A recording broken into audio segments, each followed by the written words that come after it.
Hello friends, welcome to Ignite Academy. So MPSC तर्फे deputy director industrial safety and health group A च्या vacancies announce झालेल्या आहेत. याबद्दल सगळ्यांना माहिती असेलच. आपल्या वेगवेगळ्या ऑनलाईन प्लॅटफॉर्म, वेगवेगळ्या ऑनलाईन व्हिडिओजद्वारे आपण याबद्दल चर्चा केलेली आहे, राईट. आणि आपण याबद्दलची एक बॅच देखील अनाउन्स केलेली आहे. सो आता आजच्या या सेशनमध्ये आपल्याला काय करायचं आहे, तर हा जो पेपर लास्ट जो अवेलेबल पेपर आहे तो कोणता 2023 मधला पेपर आहे. डेप्युटी डायरेक्टर इंडस्ट्रियल सेफ्टी वाला 2023 चा एक पेपर अवेलेबल आहे. आणि त्या पेपरमध्ये कशा पद्धतीचे प्रश्न विचारले गेलेले होते, काय वेटेज होतं वेगवेगळ्या टॉपिक्सचं, सिलेबस काय होता, याबद्दलचे व्हिडिओज आपण ऑलरेडी आपल्या या यूट्यूब प्लॅटफॉर्मवरती बघितलेले आहेत. आता आजच्या या सेशनमध्ये आपल्याला काय करायचंय, त्या पेपर मधला कोणता पेपर आहे तर 2023 चा पेपर आहे. 2023 च्या पेपर मध्ये नेमकं फॅक्टरी ऍक्ट जो सुरुवातच ओपनिंग बॅट्समन आहे या पूर्ण पेपर मधला, सिलेबस मधला फॅक्टरी ऍक्ट.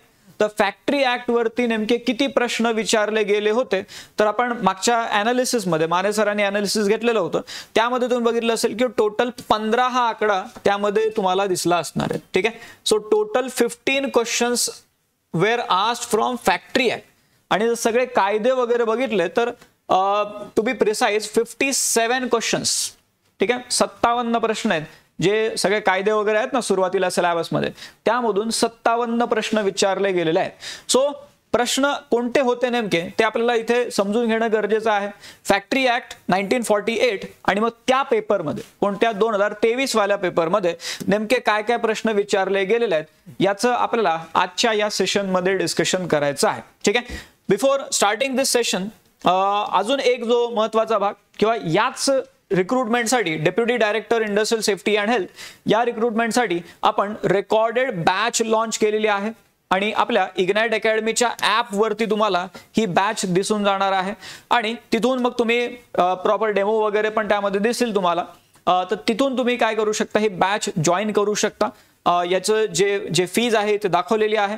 अजून ऍडिशनल इन्फॉर्मेशनसाठी इथे नंबर पण दिलेले आहेत, त्यावरती तुम्ही कॉल करू शकता. ठीक आहे. सो आता आपण आपल्या या आजच्या सेशनला सुरुवात करू. ऑलरेडी ही बॅच सुरू झालेली आहे.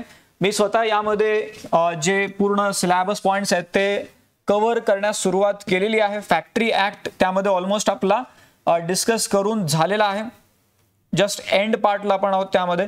आणि नेमकं आपल्या लेक्चर्स मध्ये कशा पद्धतीने या टॉपिकला आपण अप्रोच करतोय ते पण थोडंफार यामध्ये मी तुम्हाला एक आयडिया देत राहील. सगळ्यात पहिला प्रश्न जो त्या पेपर मधलाच पहिला प्रश्न आहे, काय म्हणलेलं आहे बघा. As per factories act 1948 adolescent means person who has completed his dash year of age but has not completed his dash year. adolescent या शब्दाचा अर्थ काय होतो. आता त्या कायद्यामध्ये काय सांगितलेलं आहे की असा व्यक्ती ज्याने 15 वर्ष पूर्ण केलेले आहेत. ठीक आहे. वयाचे 15 वर्ष पूर्ण केलेले आहेत, पण अजून त्या व्यक्तीने 18 वर्ष पूर्ण केलेले नाही आहेत, म्हणजे 18 पेक्षा कमी वय आहे त्या व्यक्तीचं. त्या व्यक्तीला आपण काय म्हणत असतो, ॲडोलेसंट म्हणत असतो. त्या व्यक्तीला ॲडोलेसंट आपण म्हणतो. 15 पेक्षा कमी वय असेल तर त्या व्यक्तीला चाइल्ड म्हणलं जाते. आणि 18 पेक्षा जास्त वय असेल तर त्या व्यक्तीला ॲडल्ट म्हणलं जाते. ठीक आहे. हे कायद्यामध्ये सुरुवातीला क्लॅरिफिकेशन्स मध्ये त्यांनी सांगितलेलं आहे. सो इथे जर आपण बघितलं तर इथे काय असणार आहे, person who has completed his 15 year of age but has not completed his 18 year of age. म्हणजे इथे 15 येईल आणि इथे 18 येईल. आता ऑप्शन मध्ये बघितलं 14 आणि 21, त्यानंतर 18 आणि 21, 15 आणि 18 आणि 15 आणि 21 असे 4 ऑप्शन दिलेले आहेत. सो इथे उत्तर काय पाहिजे, 15 अँड 18. ठीक आहे. 15 पूर्ण पण 18 पूर्ण नाही, त्याला ॲडोलेसंट म्हणतात. हे सुरुवातीलाच त्यांनी त्या डेफिनेशन मध्ये सांगितलेलं आहे. ठीक आहे. सो इथे उत्तर नेक्स्ट स्लाइडला इथे दिलेले आहेत, नेक्स्ट पेज मध्ये. ठीक आहे. आता पुढचा प्रश्न बघा. ठीक आहे. Next question number 2. As per factories act 1948 all parts including working gear of every lifting machine and every chain, rope or lifting tackle shall be of good construction, sound material, adequate strength, free of defects, properly maintained and thoroughly examined by competent persons at least once in every period of dash or as chief inspector may specify in writing. आता हे असे आहेत प्रश्न, ह्या ज्या गोष्टी आपण बोलतोय किंवा हे लाईनीज मोजा ना, 1 2 3 4 5 6 7 लाईनीचा प्रश्न कुठं असतो का, पण इथं असतो. ठीक आहे, 7 लाईनीचा प्रश्न विचारलेला आहे आणि त्यामध्ये एकतर ते काय करतायत, त्या कायद्याच्या त्या डॉक्युमेंटमध्ये पूर्ण जी PDF आहे त्यामध्ये जिथे जिथे नंबर्स त्यांना दिसत आहेत त्या नंबर्स वरती ते कशा ना कशा प्रकारे प्रश्न विचारतात. मग ते कायद्यामधल्या ज्या लाईन्स आहेत त्या तिथे पिक करतायत तशा आणि त्यावरून प्रश्न विचारतात. म्हणजे इव्हन आपल्या ज्या नोट्स आहेत त्या नोट्समध्ये आपण याच पद्धतीने काय करतोय तर प्रॉपर हा कायदा कव्हर करतोय. आता इथे जर आपण बघितलं तर फॅक्टरीमध्ये काय असते, सगळे असे वर्किंग गिअर्स असतात किंवा जे इक्विपमेंट असतात. मग त्यामध्ये आपण म्हटलं की लिफ्टिंग मशीन आहे, चेन्स आहेत, रोप आहे. ठीक आहे, मग या सगळ्या ज्या गोष्टी आहेत यांचं एक प्रॉपर म्हणजे साऊंड कन्स्ट्रक्शन पाहिजे. म्हणजे असं नाही किंवा ते लिफ्टिंग मशीन जे आहे ते एखादा ब्लॉक उचलायचा आहे, मेटल ब्लॉक, आणि ते लिफ्टिंग मशीनच ब्रेक झाली. ठीक आहे, म्हणजे जे उचलणार होतं तेच ब्रेक झालं. सो त्या केसमध्ये काय होऊ शकतं, ऍक्सिडेंट होऊ शकतात. मग इथे काय म्हटलेलं आहे त्यांनी की ते डिफेक्ट्स नसले पाहिजे त्यामध्ये, त्यानंतर त्यांची प्रॉपर स्ट्रेंथ असली पाहिजे, चांगलं कन्स्ट्रक्शन असलं पाहिजे आणि त्याला प्रॉपरली मेंटेन केलं गेलं पाहिजे. तर त्यासाठी तुम्हाला काय करावं लागते, मेंटेनन्स सायकल चालवाव्या लागतात. तर मग इथे जर आपण बघितलं तर दर किती काळानंतर तुम्हाला काय करायचंय तर त्याचं एक्झामिनेशन करायचंय. जो काही क्वालिफाईड व्यक्ती आहे त्याच्यातर्फे त्या सगळ्या वस्तूंचं एक्झामिनेशन तुम्हाला करायचंय. किती महिन्यातून एकदा. ठीक आहे, at least once in how many month. उत्तर आता ऑप्शन बघा पहिले, 24 मंथ, 12 मंथ, 6 मंथ आणि 3 मंथ असे 4 ऑप्शन दिलेले आहेत. ठीक आहे, म्हणजे 24 महिने, 12 महिने, 6 महिने की 3 महिने. आता इथे काय म्हणलेलं आहे की अशा ज्या गोष्टी असतात त्यांचं वर्षभरातून एकदा तरी एक्झामिनेशन झालं पाहिजे.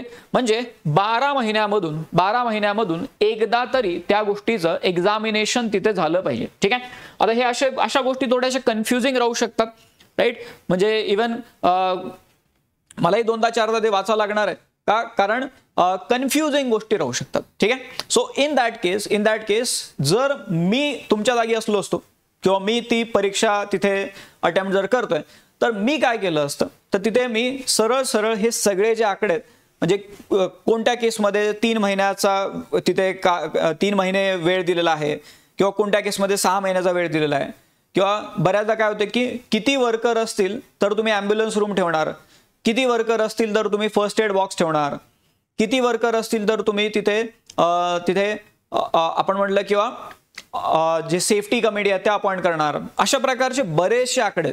सो मी काय केलं असतं तर मी या सगळ्या गोष्टी ज्या आहेत त्या एका वेगळ्या ठिकाणी काढून त्याची प्रॉपर एक लिस्टच करून घेतली असती आणि मग त्याला रेग्युलरली रिवाइज केलं असतं. सो हा अप्रोच बऱ्याचदा वर्क होतो का, कारण याच्यामधून आपलं काय होतं किंवा जे हायली इम्पॉर्टंट पार्ट आहे तो तुम्ही फिल्टर आउट केलेला आहे आणि त्याला तुम्ही बेसिकली काय करताय तर क्रॅम करताय, कंटिन्युअसली त्याला वाचताय. सो तो एक इफेक्टिव्ह वे राहू शकतो. आणि इथे जर बघितलं तर अशा ज्या गोष्टी आहेत मग त्या 12 महिन्यातून एकदा तरी कमीत कमी तुम्ही काय करायचे आहेत त्याला एक्झामाइन करायचं आहे. त्यानंतर पुढचा प्रश्न घ्या, question number 3. As per Factories Act 1948, in every factory there shall be provided and maintained first aid box or cupboard equipped with the prescribed content. एक तर डायरेक्ट तो असा बॉक्सच पाहिजे किंवा कपाट असलं पाहिजे ज्यामध्ये या सगळ्या गोष्टी ठेवलेल्या आहेत. ठीक आहे, and the number of such box or cupboard to be provided shall not be less than 1 for every dash workers ordinarily employed in that factory. मग नेमकं इथे किती म्हणतायत ते किंवा किती वर्कर्स मागे एक आपला फर्स्ट एड बॉक्स असला पाहिजे असा प्रश्न आहे. ठीक आहे, साध्या भाषेमध्ये काय, किती वर्कर्स मागे एक फर्स्ट एड बॉक्स असला पाहिजे. फॅक्टरी ऍक्ट मध्ये याबद्दल काय सांगितलेलं आहे. इथे जर आपण बघितलं तर इथे 150, 250, 500 आणि 1000 असे 4 ऑप्शन दिलेले आहेत आणि उत्तर याचं जर बघितलं आपण तर काय आहे तर 150. So there shall not be less than 1, म्हणजे एक पेक्षा कमी इथे असा बॉक्स नसला पाहिजे फॉर एव्हरी 150 वर्कर्स. म्हणजे 150 लोकांसाठी कमीत कमी एक फर्स्ट एड बॉक्स तरी तुम्हाला तिथे ठेवावा लागणार आहे किंवा एक कबर्ड जे आहे ते तिथे ठेवावं लागणार आहे. ठीक आहे, so this is question number 3 आणि त्याचं उत्तर काय, ऑप्शन 1. ठीक आहे, चालेल. पुढे या क्वेश्चन नंबर 4 कडे. as per Factories Act 1948, Factories Act 1948, in every factory where more than dash women workers are ordinarily employed. Ordinarily employed हा शब्द कायद्यामध्ये बऱ्याचशा ठिकाणी आपल्याला दिसतो किंवा मागच्या वर्षभरामध्ये म्हणजे ऑर्डिनरीली या शब्दाचा अर्थ काय की मागच्या वर्षभरामध्ये तो व्यक्ती तुमच्याकडे काम करत होता. ठीक आहे, असा त्याचा टिपिकल अर्थ होतो.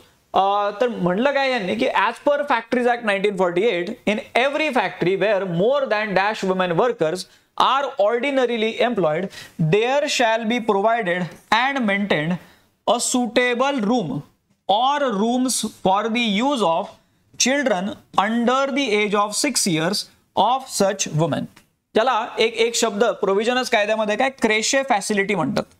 सो क्रेशे या शब्दाचा अर्थ काय होतो तर बेसिकली महिला जेव्हा तिथे कामाला येतात तर मग ते बाळ घरी आहे एकटं, मग बाळ एकटं तर राहणार नाही आईशिवाय, राईट. सो त्या केसमध्ये त्या बाळाला तिथे एक सोबत घेऊन यावं लागणार आहे, नाही तर जॉब सोडावा लागणार आहे. जॉब सोडणं पॉसिबल नाही आहे, त्यामुळे बाळाला सोबत घेऊन तिथे घेऊन येऊ शकतात लाईक जे लेडीज आहेत.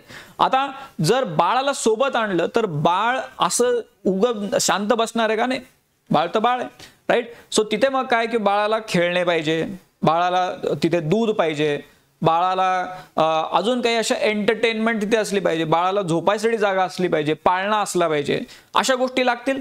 तर मग इथे फॅक्टरीमध्ये एक काय प्रोव्हिजन राहते किंवा तिथेच काय करायचंय किंवा फॅक्टरी आहे, फॅक्टरीलाच लागून एक अशी वेगळी खोली पण ठेवायची ज्याच्यामध्ये तुम्ही काय करू शकता त्या बाळाला तिथे ठेवू शकता. मग बाळाला ठेवणार आहे तर नुसतं एकटं तर राहणार नाही बाळ, तर बाळाला सांभाळण्यासाठी पण काही लोक तिथे अपॉइंट केले जाईल, काही लेडीज वगैरे लाईक. सो त्या तिथे अपॉइंट केल्या जाऊ शकतात. सो इन दॅट केस इथे काय म्हणलेलं आहे किंवा in every factory where more than dash women workers, अशा किती कमीत कमी महिला वर्कर तिथे असल्या पाहिजे जिथे अशा प्रकारची वेगळी फॅसिलिटी तिथे प्रोव्हाइड केली जाऊ शकेल.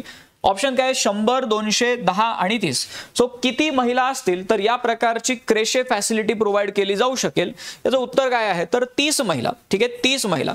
सो मिनिमम तिथे 30 महिला किंवा त्यापेक्षा जास्त जर महिला काम करत असतील, so 30 or more workers if they are working, women workers आपण म्हणतोय, तिथे क्रेशे फॅसिलिटी प्रोव्हाइड केल्या जातात. ठीक आहे, 4 उत्तर याचं आहे. पुढे या प्रश्न क्रमांक 5 काय म्हणलेले बघा. As per the factories act 1948, no child shall be employed or permitted to work in any factory during the night and for more than dash hours on any day. 2 गोष्टी आहेत. जर चाइल्ड आहे, पहिले तर 15 वर्षापेक्षा कमी जो आहे त्याला चाइल्ड म्हणणार. ठीक आहे, हे पहिलं झालं. आता चाइल्ड जो असणार आहे, चाइल्ड एम्प्लॉयमेंट तिथे जर आपण बघितलं तर no child shall be employed or permitted to work in any factory during the night. म्हणजे ड्युरिंग नाईट टाइम तिथे कोणत्याही पद्धतीने, नाईट शिफ्ट म्हणजे त्या चाइल्डसाठी नाहीच आहे. आता दुसरं काय आहे की for more than dash hours on any day. रात्रीचा तर विषयच क्लोज झाला. दिवसा किती काळासाठी तिथे एम्प्लॉय केलं जाऊ शकते, जास्तीत जास्त किती काळासाठी एम्प्लॉय केलं जाऊ शकते? काय म्हणलेलं आहे 8 तास. पहिला ऑप्शन आहे 8 तास. दुसरा आहे 8.5 म्हणजे 8.5 तास. तिसरा आहे 4.5 4.5 तास. आणि चौथा आहे 16 तास.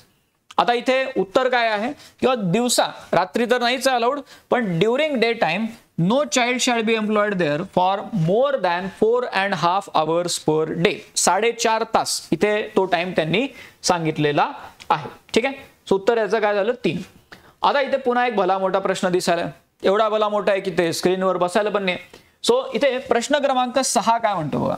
As per factories act 1948, the occupier of every factory where hazardous process takes place shall set up safety committee consisting of dash to promote cooperation between workers and management in maintaining proper safety and health at work and to review periodically the measures taken in that behalf. थोडक्यात काय म्हणतात की इथे जिथे hazardous activity, hazardous processes घेतल्या जातात त्या प्रत्येक फॅक्टरीमध्ये सेफ्टी कमिटी असली पाहिजे.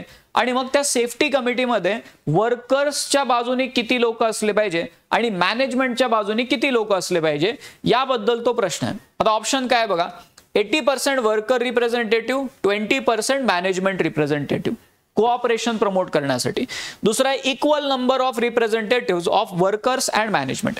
तिसरा आहे 40% worker representative and 60% management representative. आणि चौथा आहे 75% worker representative and 25% management representative. आता इथे या कायद्यामध्ये सरळ आलेलं आहे किंवा त्या कमिटीमध्ये जी सेफ्टी कमिटी तुम्ही बनवणार, जिथे हजार्डस प्रोसेस तिथे चालू आहेत, अशा ठिकाणी त्या सेफ्टी कमिटीमध्ये दोघांकडून सारख्याच प्रोपोर्शनमध्ये लोक असले पाहिजे. म्हणजे वर्कर कडूनही तेवढेच आणि मॅनेजमेंट कडूनही तेवढे, म्हणजे 50-50%.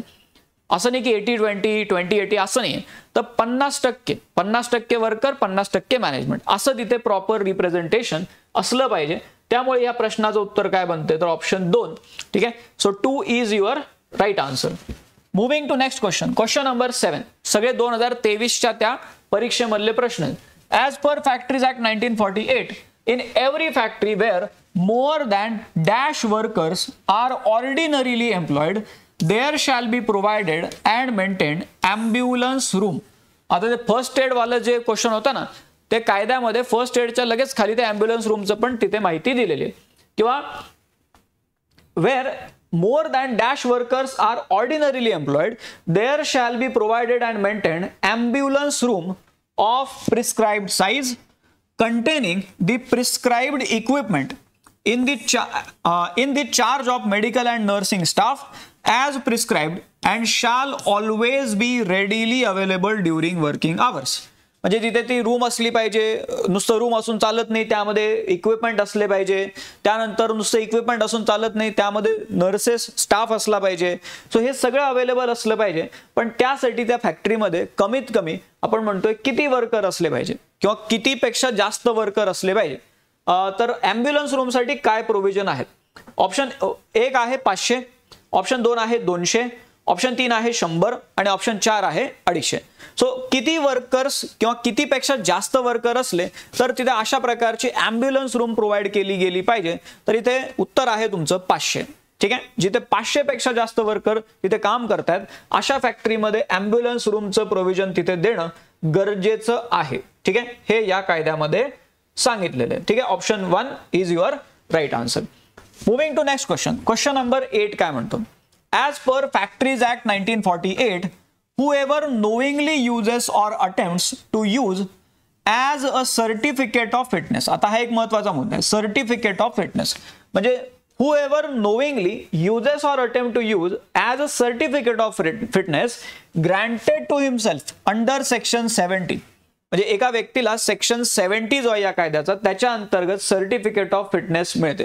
आता हा जो व्यक्ती आहे, that person knowingly or unknowingly uses as a certificate of fitness granted himself under section 70 a certificate granted to another person under that section shall be punishable with imprisonment for a term which may extend to dash or with fine which may extend to 1000 or with both. म्हणजे काय झालेलं आहे की एका व्यक्तीने certificate of fitness जे आहे ते वापरलेलं आहे, पण ते ग्रँट दुसऱ्या व्यक्तीला झालं होतं. ठीक आहे. असं त्याचा अर्थ आहे. म्हणजे या सेक्शनच्या अंतर्गत सेक्शन 70 जो आहे त्याच्या अंतर्गत जे सर्टिफिकेट ऑफ फिटनेस आहे ते झालं दुसऱ्याच व्यक्तीला ग्रँट केलं गेलेलं आहे, दुसऱ्याच व्यक्तीला मिळालेलं आहे ते, पण वापरलं दुसऱ्याच माणसाने. तर मग त्या माणसाला शिक्षा होणार ना. सर्टिफिकेट ऑफ फिटनेस ज्यांनी नोईंगली म्हणा किंवा बाकी कोणतेही कारण असो, पण तुम्ही काय केलेलं ते वापरलेलं आहे, जे दुसऱ्याला ग्रँट केलेलं सर्टिफिकेट आहे, मग त्या व्यक्तीला शिक्षा होणार. मग शिक्षा किती होणार. एकतर ते जेल टर्म होऊ शकते किंवा तिथे फाईन लागू शकतो किंवा दोन्ही होऊ शकते. तर मग इथे काय म्हणलेलं आहे की dash or with fine which may extend to 1000 or both. तर इथे किती महिन्याची शिक्षा होऊ शकते असा एक प्रश्न आहे. 2 महिने 2 महिने 3 दिवस, 6 महिने आणि 3 महिने असे 4 ऑप्शन आहेत. ठीक आहे. 2 महिने 3 दिवस, 6 महिने आणि 3 महिने. सो किती महिन्याची शिक्षा किंवा 1000 रुपये फाईन किंवा दोन्ही. तर इथे उत्तर काय असायला पाहिजे 2 महिने. ठीक आहे. 2 महिन्याची शिक्षा होऊ शकते, त्यानंतर 1000 रुपये फाईन लागू शकतो किंवा दोन्हीही तिथे लागू शकते. म्हणजे शिक्षा पण झाली आणि फाईन पण लागला. ठीक आहे. उत्तर काय त्याचं ऑप्शन 1 हे उत्तर आहे. आता एवढं आपण याला का बरं असं एक्सप्लेन करत चाललेलं, कारण प्रश्न बरेच मोठे आहेत. ठीक आहे, प्रश्नाची लेंथ मोठी आहे त्यामुळे आपण थोडंफार त्याला ब्रेक करत करत समजून घेतोय. प्रश्न क्रमांक 9 बघा. प्रश्न क्रमांक 9 काय म्हणलेलं आहे? As per factory act 1948 if any worker employed in a factory willfully interferes with or misuses any appliance, convenience or other thing provided in a factory for the purpose of securing health, safety or welfare of worker, therein he shall be punishable with imprisonment for a term which may extend to dash or with fine which may extend to 100 rupee or with both. असा हा प्रश्न आहे. पुन्हा 6 लाईनीचा तरी झालेलाच. किती झालं? 1 2 3 4 5 6 7 7 लाईनीचा प्रश्न आहे. आता याच्यामध्ये काय म्हणलेलं आहे की एखादा व्यक्ती जो आहे जर अशा प्रकारच्या इक्विपमेंट सोबत इंटरफिअर करतोय जे लोकांच्या हेल्थ, सेफ्टी किंवा वेलफेअर साठी तिथे बनवले गेलेले आहेत, तर त्या व्यक्तीला शिक्षा होऊ शकते. साध्या भाषेमध्ये असा अर्थ आहे. विलफुली इंटरफिअर करतोय म्हणजे त्याला माहिती आहे की याचं काय कॉन्सिक्वेन्स होऊ शकतो, तरी तो त्यामध्ये ढवळाढवळ करतोय, तर त्याला शिक्षा होऊ शकते. तर मग त्याला किती महिन्याची शिक्षा होऊ शकते किंवा त्याला किती फाईन लागू शकतो? 100 रुपये तिथे म्हणलेले आहे त्यांनी, किंवा दोन्हीही लागू शकते. तर इथे काय ऑप्शन्स आहेत बघा. 2 महिने, 2 मंथ्स, त्यानंतर 3 मंथ्स, 6 मंथ आणि 12 मंथ असे 4 ऑप्शन दिलेले आहेत. सो त्या व्यक्तीला एकतर किती, मागच्या वेळेस आपण बघितलं मागचा जो प्रश्न होता तो अशा टाईपचा होता, यामध्ये फक्त काय 2 महिने उत्तर होतं. आता इथे जर बघितलं आपण तर इथे उत्तर काय असायला पाहिजे? 3 महिने. ठीक आहे, एक तर त्याला 3 महिन्याची शिक्षा होऊ शकते किंवा तो उगत त्या लोकांची सेफ्टी त्याच्याशी रिलेटेड आहे त्या गोष्टीशी तू छेडछाड करायला लागला, तुला शिक्षा होणारच आहे. तर मग तिथे 3 महिन्याची शिक्षा, त्यानंतर 100 रुपयाचा फाईन किंवा दोन्ही. ठीक आहे, अशा प्रकारचे हे इथे स्ट्रक्चर राहू शकते. त्यामुळे उत्तर काय याचं? 2. चालेल, पुढे या. क्वेश्चन नंबर 10 हा त्यातला तर थोडासा सोपा प्रश्न आहे. ठीक आहे. As per factories act 1948 no adult worker shall be required or allowed to work in a factory for more than dash hours in any week. Weekly किती आवर्स आहेत त्याबद्दल विचारलेले. आणि कोणासाठी? तर ॲडल्ट वर्करसाठी. ॲडल्ट वर्करसाठी वीकली किती तास राहतात असा साधा प्रश्न आहे. 46, 84, 48 आणि 56. क्लिअर कट लिहिलेल्या कायद्यामध्ये किती?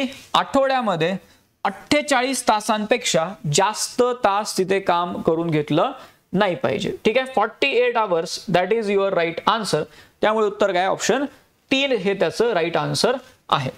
त्यानंतर पुढे प्रश्न क्रमांक 11 काय म्हणलेले? आता दोन तारखा इथे आपल्याला माहिती पाहिजे किंवा कोणत्या तारखेला हा कायदा पास केला गेला आणि कोणत्या तारखेला हा जो कायदा आहे हा ऍक्च्युअल इम्प्लिमेंटेशन मध्ये आला. या दोन्हीवरती प्रश्न आहे तिथं. काय म्हणलेलं आहे? Factories act 1948 was passed by constituent assembly.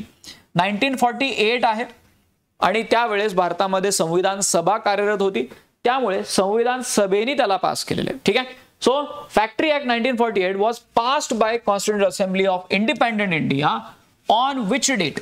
किती तारखेला याला पास केलं गेलं होतं? ऑप्शन 1 आहे 26 जानेवारी 1948. ऑप्शन 2 आहे 24 ऑक्टोबर 1948. ऑप्शन 3 आहे 22 एप्रिल 1949 आणि ऑप्शन 4 आहे 28 ऑगस्ट 1948. आपल्या जसे लेक्चर सुरू होतात पहिल्याच लेक्चरमध्ये आपण पहिल्या का दुसऱ्या स्लाइडलाच हा मुद्दा आलेला आहे. त्या तारखा सगळ्या पहिल्या आपण डिस्कस केलेल्या आहेत. किंवा पास किती तारखेला झालेला आहे? तर पास झालेला आहे 28 ऑगस्ट 1948 ला. ठीक आहे, 28 ऑगस्ट 1948 आणि ऍक्च्युअल इम्प्लिमेंटेशन मग पुढे 1948 पुढच्या वर्षी 1949 ला 1 एप्रिलला इम्प्लिमेंटेशन चालू झालेलं होतं. त्यामुळे 11 प्रश्न त्याचं उत्तर काय? Option 4. Option 4 this is your right answer. Then पुढे तो प्रश्न आलाच आहे. प्रश्न क्रमांक 12 काय म्हणलेलं आहे? Factories act 1948 came into force on which date? लागू कधीपासून झाला? 1 एप्रिल 1949, त्यानंतर 24 ऑक्टोबर 1948, त्यानंतर 22 एप्रिल 1949 आणि 28 ऑगस्ट 1948. सो कधीपासून लागू झाला म्हणलं तर इथे उत्तर काय असणार आहे? 1 एप्रिल 1949 पासून हा कायदा लागू झाला. ठीक आहे, सो उत्तर त्याचं काय? Option 1. Then next question, question number 13 in every factory every hoist and lift. Hoist म्हटल्यावरती बेसिकली काय, ते जे वरती सिलिंगला ज्या फ्रेम्स असतात तिथून बेसिकली काय केलं जाते, एखादा समजा हेवी पार्ट आहे त्याला जर मूव्ह करायचं आहे तुम्हाला, तर त्यासाठी तुम्ही हे हॉइस्ट आणि लिफ्ट या प्रकारच्या गोष्टी वापरता, राईट. याचे फोटो तुम्ही बघू शकता, अप्पर सिलिंगला लावलेले असतात ते, राईट. सो फोटो मध्ये पण ते तुम्हाला लक्षात येऊन जाईल. तर every factory every hoist and lift shall be properly maintained and shall be thoroughly examined by competent person at least once in every period of dash. म्हणजे किती काळानंतर कमीत कमी एकदा तरी या सगळ्या हॉइस्ट अँड लिफ्टला प्रॉपरली तिथे मेंटेन केलं गेलं पाहिजे. आता इथे काय काय म्हटलेलं आहे, 12 महिने पहिला ऑप्शन आहे, 12 महिने दुसरा ऑप्शन आहे, 6 महिने त्यानंतर तिसरा ऑप्शन आहे 2 वर्ष आणि चौथा ऑप्शन आहे 5 वर्ष. सो हॉइस्ट आणि लिफ्ट बद्दल नेमकं काय त्यांनी प्रोव्हिजन दिलेलं आहे, त्यांचं म्हणणं आहे किंवा दर 6 महिन्यातून एकदा तरी तुम्ही काय करा, याचं मेंटेनन्स चेक करा. ठीक आहे, 6 महिन्यातून एकदा. त्यामुळे उत्तर काय याचं ऑप्शन 2 हे तुमचं यामध्ये राईट आन्सर आहे. Then moving to next question, question number 14. Again 7 नाही वाटतं, आता रेकॉर्ड तुटलाय. 8 लाईनीचा प्रश्न आहे. 1 2 3 4 5 6 7 8व्या लाईनीला गेलेला प्रश्न. आता म्हणलं काय इथं, as per factories act 1948 in every factory where dash or more workers are ordinarily employed where in any manufacturing process or operation which involve any risk of bodily injury, poisoning or disease or any other hazard to health to the person employed in the factory is carried on, the occupier shall employ such a number of safety officers as may be specified in the notification by the state government. ठीक आहे, भलं मोठं इथे statement आलेलं आहे. आता इथे म्हणलं काय की किती वर्कर असतील तर तुम्हाला त्या ठिकाणी सेफ्टी ऑफिसर्स अपॉइंट करणं गरजेचं आहे. ठीक आहे, सेफ्टी ऑफिसर कशासाठी, किंवा तिथे हजार्डस प्रोसेसेस होत आहेत, त्यामध्ये लोकांना इंजुरी होण्याची शक्यता आहे, लोकांना पॉइझनिंग होण्याची शक्यता आहे किंवा इतर कोणता आजार होण्याची शक्यता आहे. तर मग तिथे किती सेफ्टी ऑफिसर नेमले गेले पाहिजे ते स्टेट गव्हर्नमेंट नोटिफिकेशन मधून सांगणार. पण अशा कोणत्या फॅक्टरीमध्ये हे सगळे नियम लागू होतील, तर अशा फॅक्टरीमध्ये जिथे कमीत कमी एवढे वर्कर्स आहेत. मग केवढे वर्कर्स आहेत हा प्रश्न आहे.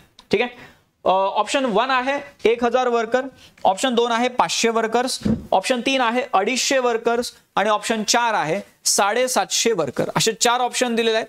तर किती वर्कर असेल, म्हणजे एक आपण म्हणलं की 1000 आहे तर 1000 किंवा त्यापेक्षा जास्त वर्कर, 500 आहे तर 500 पेक्षा जास्त वर्कर, 500 किंवा त्यापेक्षा जास्त. सो असे किती वर्कर असतील तर सेफ्टी ऑफिसर नेमले जातात. तर सरळ उत्तर याचं काय आहे की जिथे 1000, ठीक आहे, 1000 किंवा त्यापेक्षा जास्त वर्कर जिथे ऑर्डिनरीली एम्प्लॉयड आहेत त्या केसमध्ये सेफ्टी ऑफिसर्स नेमणं तिथे गरजेचं आहे. ठीक आहे, सरळ आहे उत्तर काय, ऑप्शन 1 हे तुमचं उत्तर आहे. Now moving to the last question from this paper, 2023 हा पेपर आहे, त्यामधला शेवटचा प्रश्न आहे, which of the following is not a basic requirement to be followed as per Indian factories act 1948. काही ऑप्शन दिलेले किंवा कोणत्या गोष्टी अशा आहेत की ज्या फॅक्टरी ऍक्ट मध्ये ॲज अ रिक्वायरमेंट म्हणून सांगितल्या गेलेल्या नाहीये. ऑप्शन 1 आहे availability of bus facility, option 2 आहे प्रॉपर ड्रेनेज सिस्टीम, ऑप्शन 3 आहे ॲडिक्वेट व्हेंटिलेशन आणि ऑप्शन 4 आहे adequate availability of drinking water. आता या कायद्यामध्ये ड्रेनेज सिस्टीम बद्दल बोललं गेलेलं आहे, हेल्थ रिलेटेड, सॅनिटेशन रिलेटेड या अँगलनी. त्यानंतर व्हेंटिलेशन त्याबद्दल बोललं गेलेलं आहे, इवन त्या एखाद्या रूम मध्ये एका व्यक्तीसाठी किती जागा असली पाहिजे या अँगलनी पण तिथे चर्चा झालेली आहे. लाईक किती म्हणजे किती एरिया एका व्यक्तीसाठी त्या रूम मध्ये किती एरिया अवेलेबल असला पाहिजे. त्यानंतर availability of drinking water, even ह्याच्याबद्दलही बोललं गेलेलं आहे किंवा तुम्ही जर उन्हाळ्याच्या दिवसांमध्ये तिथे थंड पाण्याची पण सोय केली पाहिजे. ठीक आहे, त्याबद्दल पण बोललं गेलेलं आहे. त्यामुळे ह्या 3 ज्या गोष्टी आहेत, मग ते proper drainage system, adequate ventilation आणि अवेलेबिलिटी ऑफ ड्रिंकिंग वॉटर, या 3 गोष्टी फॅक्टरी ऍक्ट मध्ये रिक्वायरमेंट म्हणून आलेल्या आहेत. पण इथे जर बघितलं आपण अवेलेबिलिटी ऑफ बस फॅसिलिटी, हा मुद्दा तिथे येत नाही, किंवा वर्कर्सला येण्या जाण्यासाठी बस फॅसिलिटी असली पाहिजे अशा प्रकारे असं कुठं काही म्हणलेलं नाही येतं कायद्यात. त्यामुळे नॉट अ बेसिक रिक्वायरमेंट जे म्हणलेलं आहे तिथे उत्तर एक असायला पाहिजे, availability of bus facility. This is the right answer. आणि हा जो भाग आहे हा तुम्हाला इथे डायरेक्ट कायद्यामध्ये वेगवेगळ्या प्रोव्हिजन्सच्या थ्रू ते बघायला मिळते. ठीक आहे. So this is the entire you can say set of 15 questions जे तुम्हाला फॅक्टरीज ऍक्ट 1948 वरती विचारलेले आहेत त्या 2023च्या पेपरमध्ये. होप तुम्हाला हा जो मुद्दा आहे हा कळला असेल, किंवा कमीत कमी एवढं जरी लक्षात येऊनच जाते यावरून किंवा प्रश्न कसे बनतात. बाकी आपण आपल्या बॅचमध्ये याबद्दल डिटेलमध्ये सगळ्या चर्चा आपल्या सुरूच आहेत, त्यामुळे एकदा सगळ्यांनी ही एक बॅच चेक करा. यामधून तुम्हाला अगेन आपला जो काही सगळा सिलेबस आहे तो सगळा सिलेबस प्रॉपर एक सोप्या पद्धतीने टू दी पॉइंट ज्याच्यातून सगळे हे प्रश्न सुटणार आहेत त्या पद्धतीने आपण तो सिलेबस कव्हर करतोय. त्यामध्ये अगेन रेकॉर्डेड बॅच आहे. रेकॉर्डिंग्स आता अगेन असं नाही की जुन्या कोणत्या रेकॉर्डिंग आहेत, फ्रेश रेकॉर्डिंग्स मी स्वतः यामध्ये बॅच रेकॉर्ड करतोय त्यामध्ये, आणि त्या पद्धतीने आपण सिलेबस हा कंप्लीट करणार आहोत. ठीक आहे. सो इग्नाइट अकॅडमीच्या ॲपमध्ये तुम्हाला ही बॅच बघायला मिळेल. डिस्क्रिप्शनमध्ये सगळे लिंक वगैरे दिलेल्या असतील, तिथून तुम्ही त्या ॲपपर्यंत पोहोचू शकता आणि त्या पद्धतीने तुम्ही ही बॅच परचेस करू शकता. ठीक आहे. सो होप ह्या सगळ्या गोष्टी तुम्हाला लक्षात आल्या असतील. बाकी हे जे आपण डिस्कस केलं आता त्याच्या ज्या नोट्स आहेत त्या नोट्स तुम्हाला आपल्या या टेलिग्राम चॅनल्सवरती पण अवेलेबल होऊन जातील. मग ignite mechanical, ignite civil, ignite electrical हे 3 वेगवेगळे आपले चॅनल्स आहेत, त्यावरती तुम्हाला या नोट्स अवेलेबल होतील. आपले हे चॅनल सबस्क्राईब करून घ्या, यूट्यूब चॅनल जे आहे, कारण या प्रकारच्या वॅकन्सीज ज्या आहेत त्या वॅकन्सीजला प्रॉपर गायडन्स त्या पद्धतीचं तुम्हाला मिळण्यासाठी हा एकमेव प्लॅटफॉर्म तुम्हाला इथे अवेलेबल आहे. ठीक आहे. सो त्या पद्धतीने तुम्ही काय करा, किंवा जर अशा वेगवेगळ्या जे आपण म्हणतो डिपार्टमेंटल लेवल असेल, डेप्युटी डायरेक्टर आहे, किंवा आपण म्हणलं आता आपण ITI प्रिन्सिपलची बॅच घेतलेली आहे, सो या प्रकारच्या वॅकन्सीसाठी नक्कीच तुम्हाला हा जो प्लॅटफॉर्म आहे हा खूप जास्त हेल्पफुल राहणार आहे. सो त्यामुळे हे यूट्यूब चॅनल सबस्क्राईब करून ठेवा, नवीन नवीन अपडेट तुम्हाला तिथे येत जातील. कॉन्टॅक्ट नंबर इथे दिलेला आहे, खाली स्क्रोल होतोय, डिस्क्रिप्शन बॉक्समध्ये देखील माहिती आहे, तिथूनही तुम्ही काही जर तुम्हाला डाऊट असतील तर कॉल करू शकता. ठीक आहे. सो आता आपण इथे थांबू. Thank you very much.